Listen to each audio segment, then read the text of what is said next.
na Dacia Media Nav Evolution možemo spojiti i pametne telefone uz Apple CarPlay, moguće spajanje i Android Auta i to sa znači Android verzijom 5.0 i više. Pa evo imamo sad tu jedan pametni telefon sa Androidom 10, kabel, znači kabel je obavezan, spajamo. Tu nas pita želimo li znači pokrenuti Android Auto, da želimo. Evo ga. Na samom telefonu znači možemo odabrati transfer fotografija, bilo kakvih nekakvih drugih fajlova ili samo punjenje.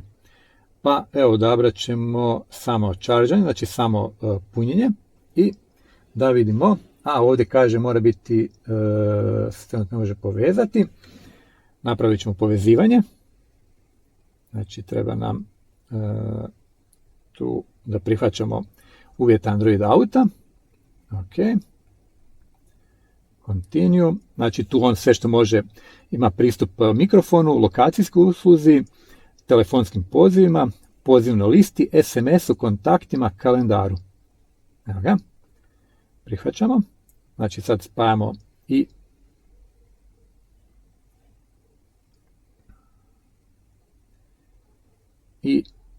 sve ostale stvari, znači sad on pita da li želim sve to spojiti. Ok, i evo ga, znači napravili smo prvo povezivanje, dolje na desnom donjem dijelu 7-inčnog ekrana u Dacia Docker, pritišćemo Android Auto i od ovog trenutka, znači telefon nam više ne treba, telefon možemo spremiti i sada možemo koristiti Android Auto. Dakle, sada je ovo trenutno imamo lokacijsku uslugu upaljenu. Pogledat ćemo, ovo inače sučelje, Android Auta, znači imamo aplikaciju Waze, evo, da imamo, znači aplikacija Waze koja je uz Google Kart ili Google Maps alternativa, vrlo je popularna i u Hrvatskoj isto tako, znači gdje možemo sami nadodavati određene aktivnosti svega ovoga. Dakle, evo tu možemo recimo reći da smo negdje vidjeli policiju, da je prometno opterećenje, da je prometna nesreća nekakva se dogodila, ili nekakav drugi problem. Recimo koliko bismo rekli da je tu policija, znači police, i možemo odabrati da je policija vidljiva, skrivena ili sa suprotne strane. Dakle, to je ono što možemo koristiti putem Waze aplikacije. Možemo slušati glazbu, podcaste, telefonirati, dakle možemo pogledati tu i povijest poziva ili nazvati nekog, evo na primjer 01 2 3 4 5 6 7 i možemo nazvati. Nadalje, izlaz, jasno, kalendar, znači možemo pogledati svoje stavke iz kalendara, Maps, navigacija, dakle ovo je ona punokrvna navigacija, gdje možemo, evo mi se sad nalazimo 200 km daleko od naše adrese koja je podešena kao da nam to bude kućna i sad tu možemo doslovce reći vodi nas do kuće i on će nas odvesti do kuće.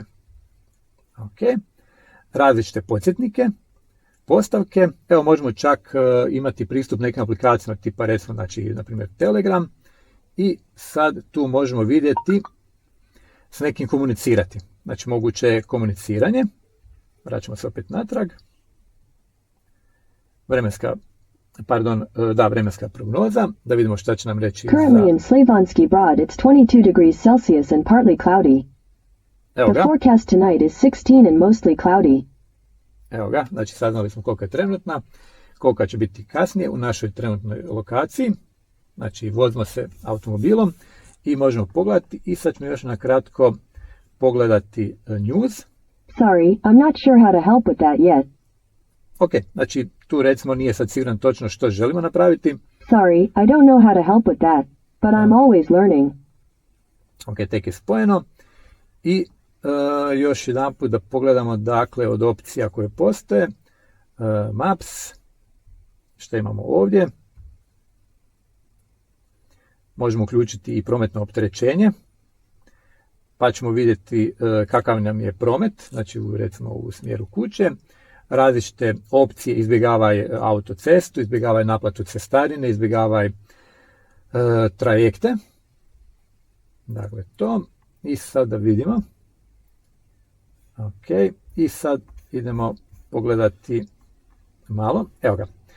Na Google inače tamo gdje je zelena boja, tu se prikazuje da nema nikakvih prometnih opterećenja, narančasta boja označava nešto usporeni promet, a crvena bi značila da je zastoj. Na taj način možemo vidjeti znači i kakvo je stanje u prometu i tu možemo pogledati satelitsku snimku, znači onako u stvarnosti kako nešto izgleda, a ukoliko nam je tako lakše prepoznavati objekte.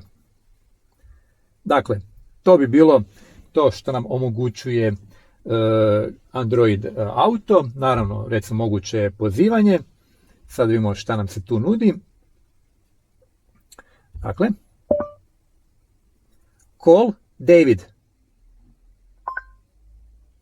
There are two people with that name, W. David HRASTOVICRACUNALO.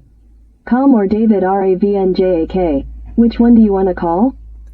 First, David. Sorry, which David? Sad ovdje recimo znači u situaciju kad imamo dva Davida i sad ovo tu prezime zaista nemoguće ponoviti. Tako da uglavnom znači tu možemo stisnuti, odnosno na kolu upravljača možemo pokrenuti, ukoliko je podržana ta opcija na kolu upravljača, možemo pokrenuti glasovno pozivanje i na takav način s nekim komunicirati. Evo, znači sad smo vidjeli kako otprilike funkcionira i telefoniranje. To je to. Kada više ne želimo koristiti Android Auto, stisnemo Exit i sada imamo tu cijeli operativni sustav koji znači nudi Dacia Media Nav Evolution.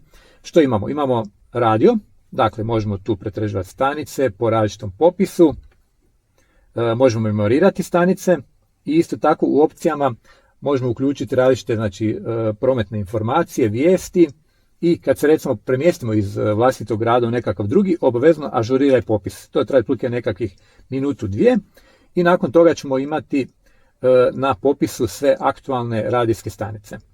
Nadalje, imamo tu mediji, znači tu možemo slušati glazbu. Na primjer, evo sad ćemo izaći iz ovog svega, izaći ćemo iz Android Auta i iskoristit ćemo priliku recimo da slušamo glazbu preko USB stika. Ja. Dok se u pozadini učitavaju pjesme sa stika, mi možemo odabrati dakle tu nekakve pjesme, popise. Evo konkretno tu sad postoji 97 različitih pjesama i možemo nekakve sitne postavke odabrati. Dakle, standardna karta, navigacija, znači izraditi nekakvu rutu, do negdje otići, a u postavkama možemo pogledati malo vezano znači za popis telefona u dijelu povezivost. Imamo tu i sustav gdje možemo nešto, inače sustav je preveden na hrvatski jezik, što je plus za vlasnike Dacije. Na zaslonu isto tako znači možemo podesiti kako nam je osvjetljenje, stražnju kameru i naravno zvuk, dakle možemo tu vidjeti kako podesiti zvuk.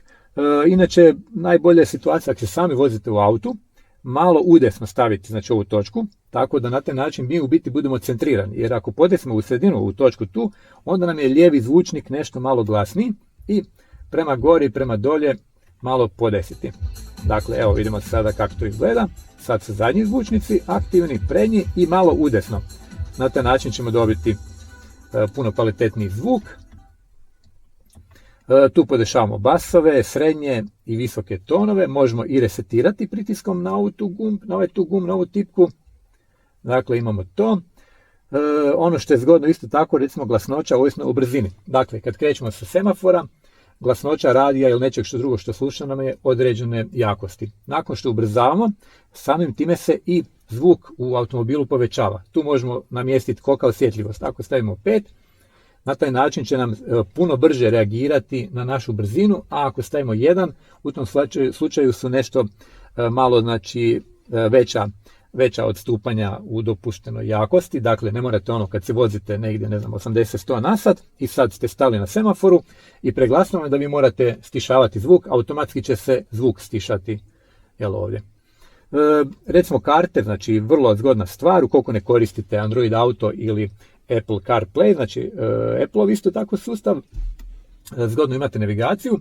Sad, jedna vrlo bitna stvar, a to je zgodno imati inače zadnju verziju operativnog, odnosno karte, znači najnoviju verziju, jer na kraju krajeva, recimo, događa se to da je svaki dan oko 2,7 milijuna promjena se događa na prometnicama širom svijeta. Na taj način, ukoliko imamo updateanu kartu i sve informacije, na taj način štedimo vrijeme, štedimo gorivo, imamo bolji pristup točkama od interesa. Da biste napravili upgrade karte, one znači koja vam je u vašem autu u Dockeru, potrebno je prvo ubaciti USB stick, pričekati nekoliko trenutaka dok se stick, ovdje je sa čitanjem znači glazba, ali mi ne želimo čitati glazbu. Potrebno znači povući verziju iz samoga sustava. Nakon toga USB stick se izvuče van, zatim se na laptopu ili kompjuteru pokrene Toolbox aplikacija, znači nju skinete sa svog brauzera, to je jedna aplikacija. Unutar te aplikacije, nakon što se registrirate, napravite update, znači najnoviju verziju karte skinete, zatim USB stick ubacite u računalo, na USB stick se prenese najnovija verzija karte i nakon toga što se prebaci podaci, ponovo se dođe u automobil, USB stick se ponovo ubaci i tu se ponovo obavi znači upgrade, odnosno update karte koja je smještena, instalirana unutar Media Nav Evolutiona u Dacia Docker.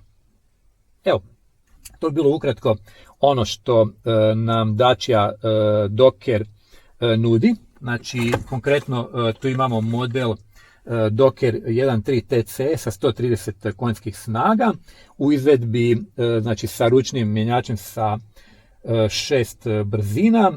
Automobil, inače, početna cijena za njega je 109.000 kuna. Ova tu izvedba sa Tech Road opremom, znači imamo inače stražnju kameru, evo sad ćemo pogledati, dakle imamo stražnju kameru, tu možemo čak nešto sitno i podesiti.